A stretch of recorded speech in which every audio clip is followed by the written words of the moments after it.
In the distant future, Earth's resources are depleted, forcing humanity to look to the stars for survival. They find their answer on a distant moon called Pandora, a lush, vibrant world teeming with life, but also holding a mineral worth an astronomical sum. This is where our story begins, following a paraplegic former Marine named Jake Sully. After the untimely death of his twin brother, Jake is offered a unique opportunity to take his brother's place in the Avatar program on Pandora. The program is a scientific marvel, allowing humans to transfer their consciousness into genetically engineered bodies.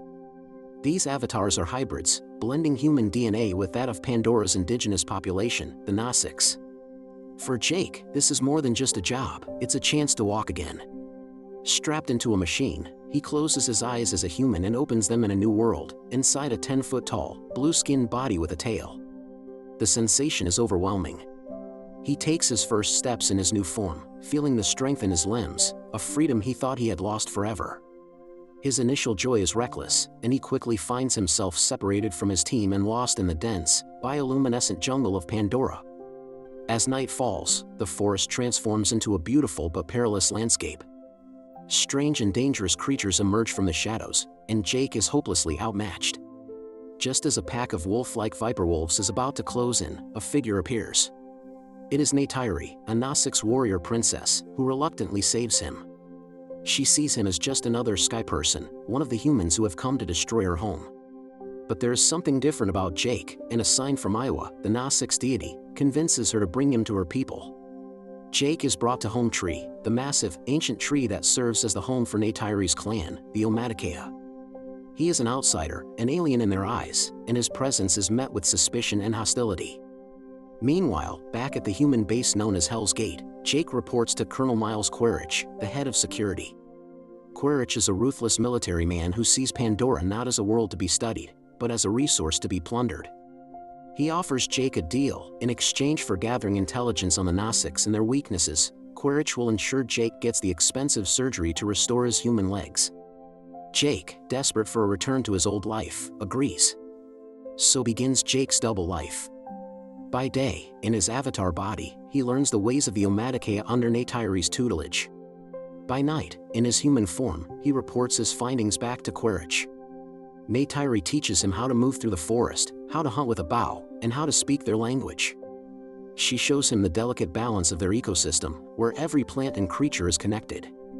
Jake learns about the Tsahelu, the neural bond the Nasics can form with the animals of Pandora. His first real test is to bond with a dire horse, a six-legged, horse-like creature. After a few clumsy and painful attempts, he finally succeeds, feeling the creature's thoughts and movements as if they were his own. This is a major step in his acceptance by the clan. His ultimate challenge, however, is to bond with an Ikran, a fearsome flying predator that lives high in the floating Hallelujah Mountains. This is a rite of passage for all young Nasics warriors. The climb is treacherous, but Jake perseveres. He confronts an Ikran, and after a fierce struggle, he forms the bond. He names his new mount, and together they take to the skies. Flying on the back of his Ikran, Jake experiences a sense of freedom and exhilaration he has never known before. He soars through the floating mountains, seeing Pandora from a new perspective. He is no longer just an observer, he is becoming one of them. As weeks turn into months, Jake's connection to the Nasics and to Pandora deepens. He falls in love with Neytiri, and she with him. He learns to see the world through her eyes, to respect the life that pulses through every root and leaf. He comes to understand Iowa, not as a simple deity, but as the collective consciousness of all life on Pandora, a biological network that connects everything. The Omaticaya clan formally accepts him as one of their own. But his idyllic new life is built on a lie.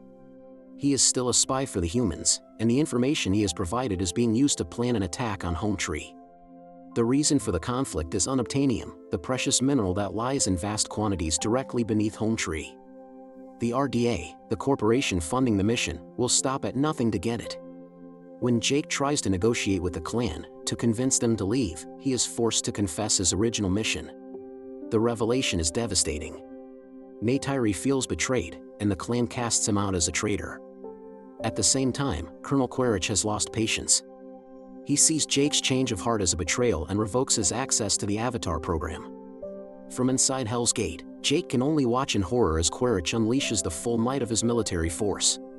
Bulldozers tear through the forest, and massive gunships approach Home Tree. The assault is brutal and swift. Missiles and firebombs rain down, and the ancient Home Tree, the center of Nasik's life for thousands of years, is destroyed. It crashes to the ground in a torrent of fire and splinters, taking countless lives with it. The surviving Nasiks are left homeless and heartbroken, their sacred place reduced to ash. Jake, along with the few human scientists who sympathize with the Nasiks, are imprisoned for their dissent. Grace Augustine, the head of the Avatar program, is mortally wounded during the chaos. In a desperate attempt to save her, Jake and the others escape and fly her to the Tree of Souls, the most sacred site for the Nasiks. They attempt a ritual to permanently transfer Grace's consciousness into her avatar body, but she is too weak. With her dying breath, she tells Jake that she is with Iowa. Devastated but determined, Jake knows he must regain the trust of the Nasiks if they are to have any chance of fighting back. He decides to do something no one has done in generations. He seeks out Toruk, the last shadow. Toruk is a legendary and colossal flying predator, feared and revered by all. Taming this great beast is a feat accomplished only by the greatest Nasiks heroes. Jake, using his skills and courage, successfully bonds with the monstrous creature. He returns to the displaced Nasiks riding on the back of Toruk, a living legend reborn. His arrival is a powerful symbol. The people see him now not as a traitor, but as Toruk Makto, the rider of the last shadow, a leader prophesied to unite the clans in a time of great sorrow. Jake delivers a rousing speech, using a device to translate his message across Pandora's neural network. He rallies not just the Omaticaya, but all the Nasiks clans to join together and fight for their home. The stage is set for a final, epic battle. On one side, the technologically advanced human forces led by Quaritch, with their gunships, mech suits, and bombs. On the other, the united Nasiks clans, armed with bows, arrows, and their intimate knowledge of the land. They ride on dire horses and fly on Icarans, a wave of warriors defending their world. The battle is a clash of worlds, of nature versus machine. The Nasiks fight with incredible bravery, but they are outgunned. The losses are heavy on both sides. Just when it seems all is lost, Pandora itself fights back. Iowa, hearing the cries of her children, sends the planet's wildlife into the fray. Swarms of viper wolves and herds of hammerhead titanotheres stampede onto the battlefield, overwhelming the human soldiers. The tide of the battle turns. In the sky, Jake, on the back of Toruk, confronts Quaritch, who pilots a massive, armored mech suit. Their fight is personal and brutal, a desperate struggle for survival. The confrontation leads them through the jungle, culminating in a showdown near the Tree of Souls. Neytiri joins the fight, but Quaritch manages to destroy the mobile unit where Jake's human body lies, cutting off his connection to his avatar. As Jake's avatar falls unconscious, Quaritch moves in for the kill. But Neytiri, filled with rage and grief, fires 2 arrows that pierce the Colonel's chest, ending his reign of terror. With Quaritch defeated, the remaining human forces are rounded up and sent back to Earth.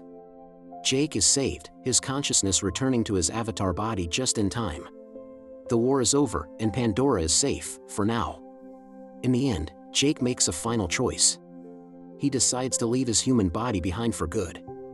Through a sacred ritual at the Tree of Souls, the Nasiks permanently transfer his consciousness into his avatar. He opens his eyes, this time for good, as a Nasiks. He has found his true home, his true people, and his true self. Jake Sully, the former Marine, is reborn, ready to begin his new life on Pandora. Be sure to subscribe to Movies Recap Repo for more summaries like this one.